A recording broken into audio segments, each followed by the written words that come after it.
Welcome back, architects of quiet chaos. The ones who move through storms without making a sound. The ones who don't announce their brilliance, who don't need applause, while systems quietly unravel behind them. Tension it's one moment you're simply living your life, largely unnoticed. The next, something unseen registers your presence. Not through public signals or obvious markers, not through the data points people assume define them, but through something less. A threshold is crossed. Somewhere beyond ordinary channels, a private convergence takes place. Not a physical room, not a location on a map, but a space where influence matters more than geography.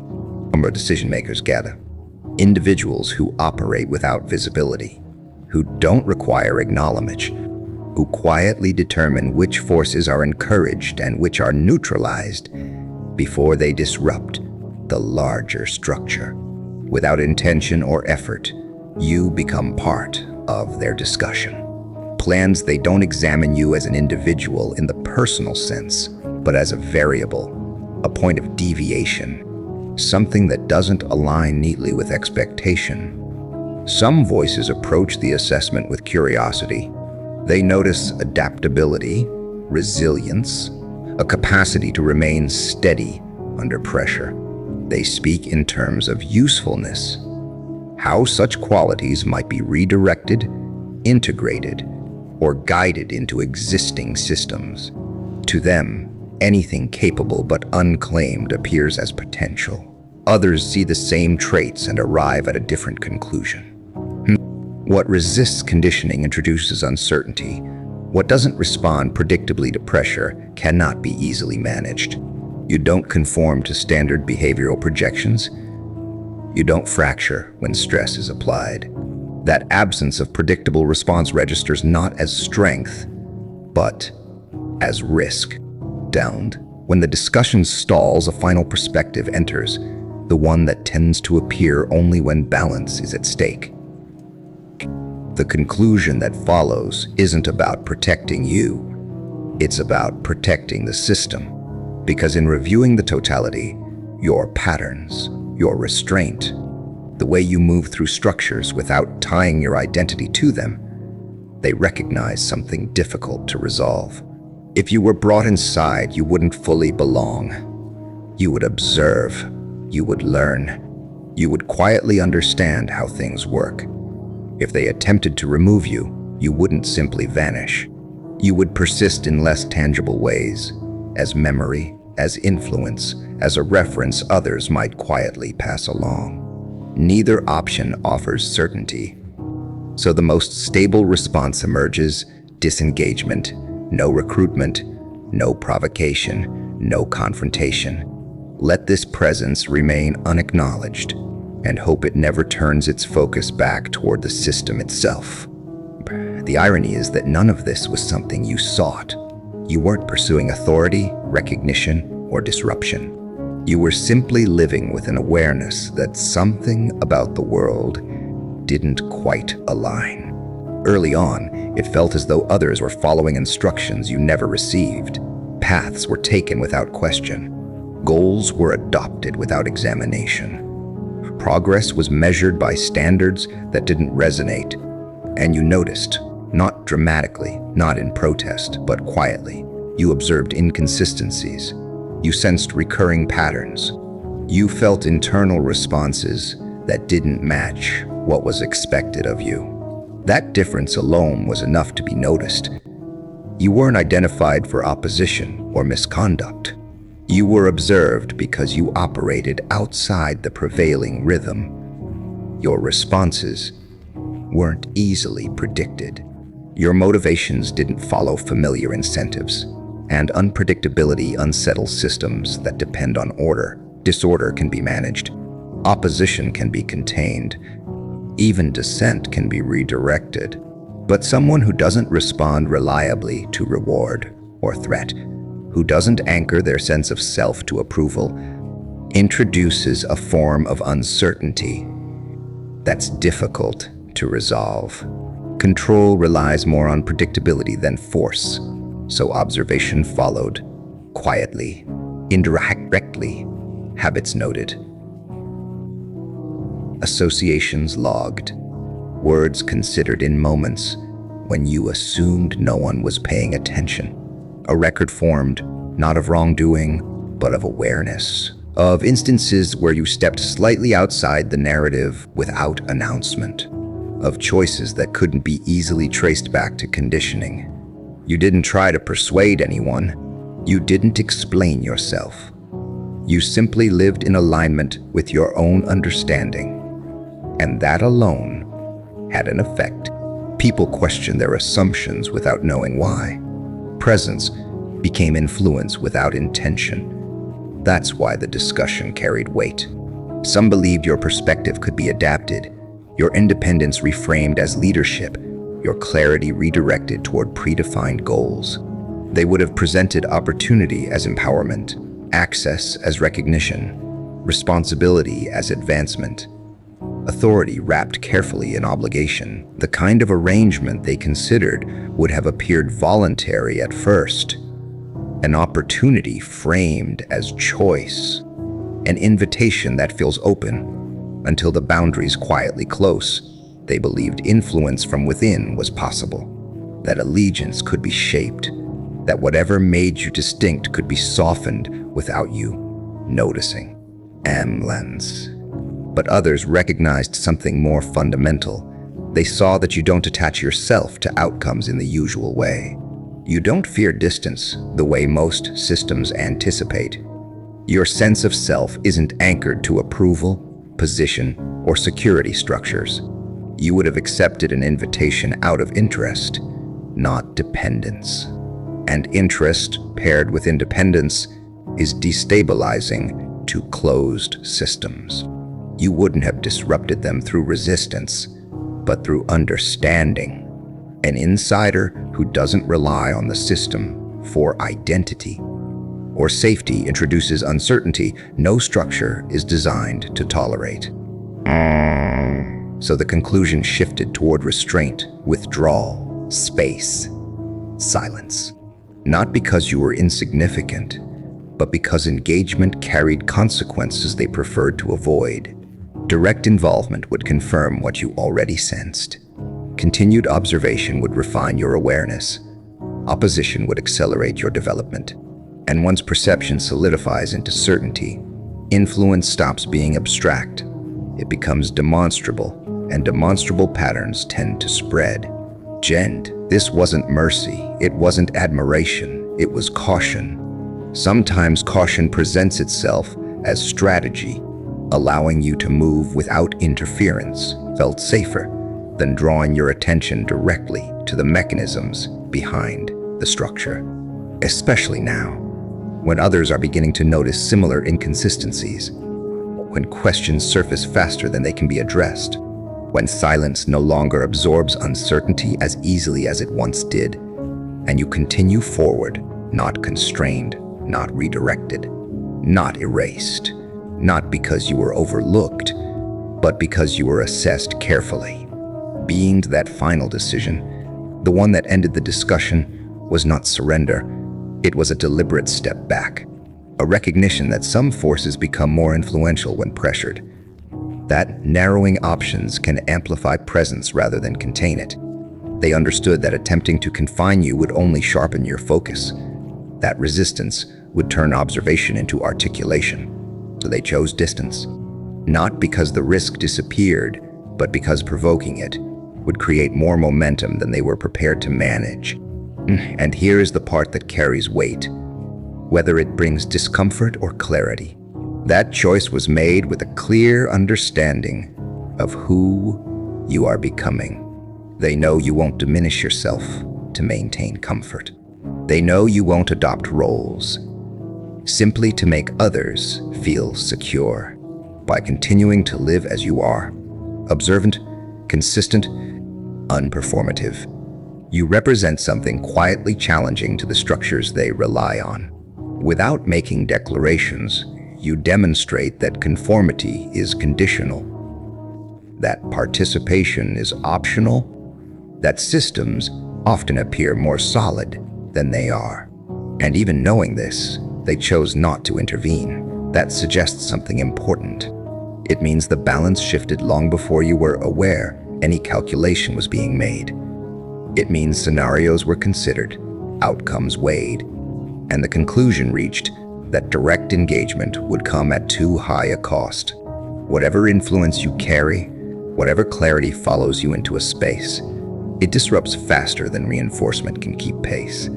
This wasn't about overpowering anything. It was about moving beyond the usual points of leverage. Attempts to contain you would expose weaknesses they cannot easily repair. That isn't protection. It's deterrence. Pendy. But distance doesn't mean disinterest. Observation hasn't ended. It has simply changed form. You're not inclined towards stagnation. You don't quiet your curiosity to preserve comfort. You continue forward, refining, releasing what no longer fits. And as you do, attention remains, not intervening, not opposing, simply tracking direction and momentum, reassessing whether stepping back remains the most stable choice. And that's where the threshold rests. Because the moment your perspective begins to circulate more widely, the moment recognition accelerates beyond containment, the moment clarity becomes shared rather than solitary, that discussion will resume. Quietly, deliberately, the questions will return. But understand this, if that moment comes, it won't look like conflict as most people imagine it. No uniforms, no declarations, no open violence. That era passed quietly. What follows instead is distortion, narrative warfare, psychological erosion. Your coherence will be reframed as instability, your perception labeled as obsession, your certainty rebranded as delusion. They won't try to silence you outright. They'll make others doubt you first. They'll isolate by implication, discredit by suggestion, and twist your greatest strengths into liabilities that others are trained to fear. Lanes, because that is how modern control operates. Not by crushing truth, but by drowning it in doubt. Not by destroying the messenger, but by convincing the audience that the messenger can't be trusted. And if that day comes, remember this, it only happens when you're no longer ignorable. It only happens when your presence begins to matter. Until then, you walk freely, not unseen, but untouched. Not unnoticed, but unchallenged. And that alone tells you everything you need to know about the force you carry, simply by continuing to be exactly who you are, And understand this clearly, they are exceptionally skilled at what they do. They didn't build their influence overnight, and they didn't maintain it by accident. They've refined these methods across generations, perfecting the art of distortion, suppression, and quiet control until it feels natural, invisible, unquestioned. Which means your position now is delicate. You are free, yes, but freedom does not mean invisibility. It means attention. You are moving along a narrow line where curiosity is tolerated, but disruption is not. Where awareness is allowed only as long as it doesn't spread too far or too fast.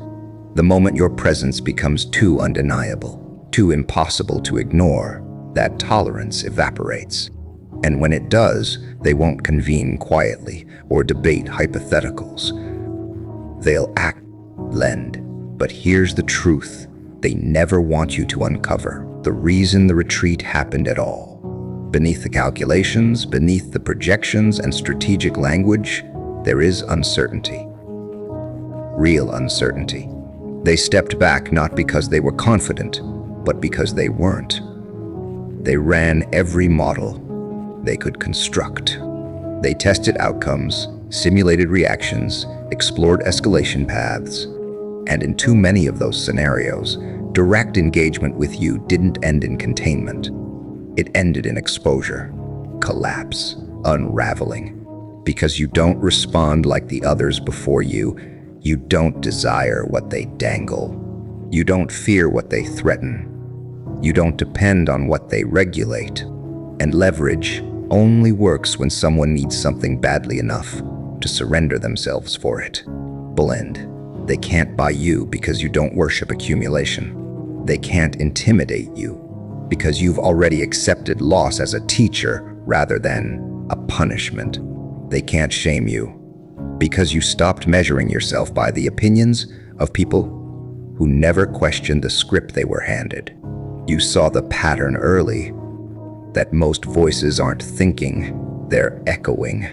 And once that realization settles in, manipulation loses its grip. You cannot steer someone who no longer wants what the road promises. You cannot trap someone who already dismantled the version of themselves you knew how to cage. You cannot neutralize someone who has already broken, rebuilt, and emerged without instructions. So they observe patiently, methodically. They record movements, interactions, shifts in tone and direction, and more than anything, they hope. They hope you remain quiet. They hope you never fully realize how many others exist just beyond your awareness. People carrying the same unease, the same clarity, the same quiet refusal to accept a world that never felt right.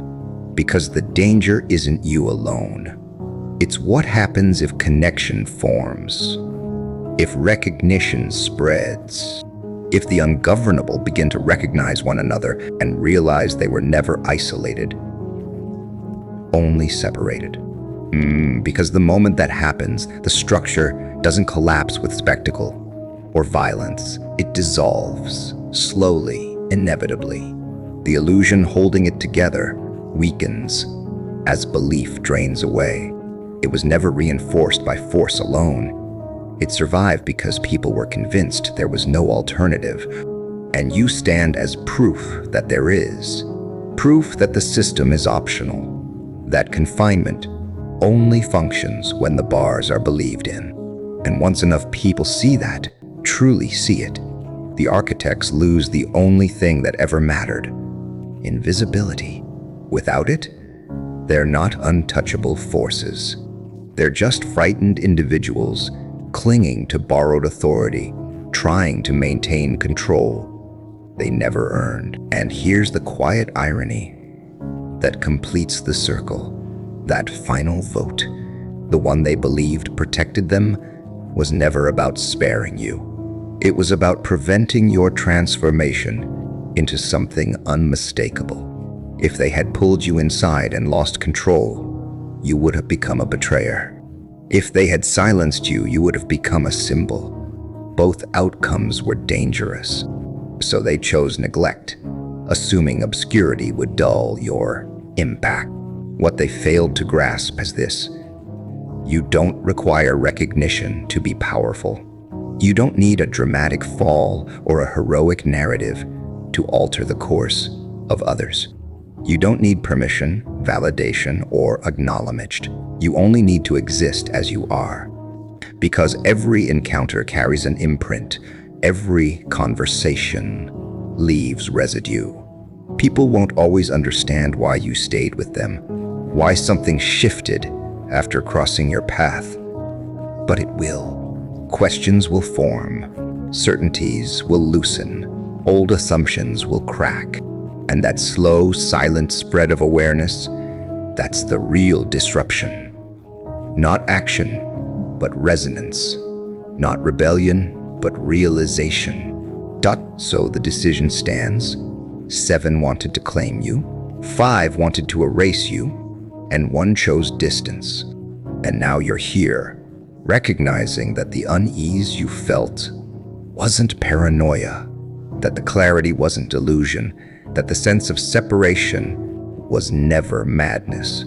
It was awareness. And awareness, in a world built on distraction and compliance, is the most destabilizing force there is. Because once you truly wake up, you can't be convinced the dream was real. You can't be guided back into the illusion of safety, masquerading as confinement. You become unmanageable not through effort, but through truth. They may watch, they may wait, they may hope you remain small, but they know what you're beginning to understand. You were never insignificant. You were never late. You weren't lost. You were just arriving into yourself, into clarity, into a presence they cannot rewrite or remove. And this isn't the end of the story. It's the moment it finally becomes unavoidable.